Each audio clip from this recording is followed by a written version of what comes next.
thank you so much for having me, Pete. I really appreciate your friendship and the community that you get to share with me. I'm so happy to be here with you all today, and thank you for allowing me to tune in virtually. Yes, I've had ants invade my house, so pest control is on their way. But thank you. And I really appreciate what Jim was sharing before me in his session about streaming. And I really hope that what you take away from my session right now when it comes down to authenticity is how authenticity and embracing that allows you to do all these different ways of showing up online. Because I think what I see a lot of times with folks, whether it's my clients or friends and family, is that sometimes showing up on all these different platforms can be a very intimidating experience. Like speaking live in front of people who I can't see your faces, sometimes that can feel a little bizarre. And I know even for myself, when I'm recording my podcast or when I'm recording or streaming and just have people in the chat, it can feel a little strange just looking at myself. So I just want to let you know that I empathize with you if you have any of that fear. And when it comes down to authenticity, I say it is an embodiment practice, because really it's about, before we tune in to the world around us, it's about tuning into ourselves and about really embodying that authenticity. And when I say authenticity, I don't necessarily mean like, or I guess I would say I mean more about just showing up as yourself and feeling safe showing up as yourself and not fine tuning who you are depending on your audience. I think that's something that I did in the past because I wanted people to like me or I wanted people to buy my stuff. And that's a very, I think, normal experience to have. But I think you'll find that you will magnetize and attract the right people in the right community when you aren't apologizing, maybe subconsciously, for being who you really are. And so that's what I mean by authenticity, is not censoring yourself. But I think before we get to that point of showing up authentically, we have to feel safe in feeling that way. And so if our nervous system isn't able to regulate and we don't know how to take care of ourselves, it's going to feel constantly nerve-wracking to get up and speak in front of people or to stare at yourself while you record a 40-minute podcast episode. So just know that the more time you give to yourself, you will have so much more to give to your community.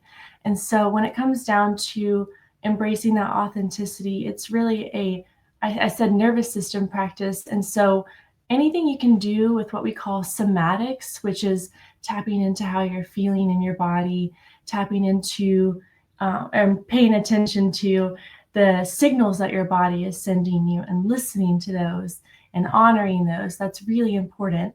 And so you can do that by just turning your attention inwards. And if your heart is racing, it's something that you can tune into your body by paying attention to that part of yourself and then sending some love to that area. And I say that authentically showing up is really an act of self-love, because when you are paying attention to those signals that your body is giving you and you're showing them love rather than self-criticism or rather than just trying to push them away, you're able to then show up more organically and also from a place of self-love that radiates to your audience as well.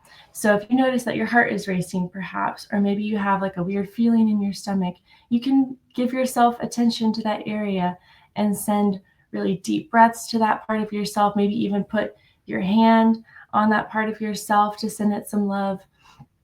And I think that it's really important that we also pay attention to our self-dialogue, because a lot of times we are our own worst critic, where I think that is like a hump that we have to get over to showing up authentically and just putting our content out there. Like Pete was saying, on 4 different platforms, like you will be showing up in a lot of different areas. And so I think that the more we tune into ourselves and make that inner world a safe space, we are able to feel safe receiving that attention and feel safe and being seen and feel safe in speaking our truth as well. And that way, if you do get a bad comment on like a stream or a YouTube video at some point, because it's going to happen, it's the internet, just the Wild West, it's not something that's going to shake you off of your dream. It's not something that's going to shake you off of your why. And I think that that is really a decision that you make when you go into this world of streaming and this world of being an online influencer, is that you really have to make a commitment to yourself and decide, like, what do you want to rule your life as you embark on this journey? Do you want fear to rule you, or do you want faith in yourself to rule you?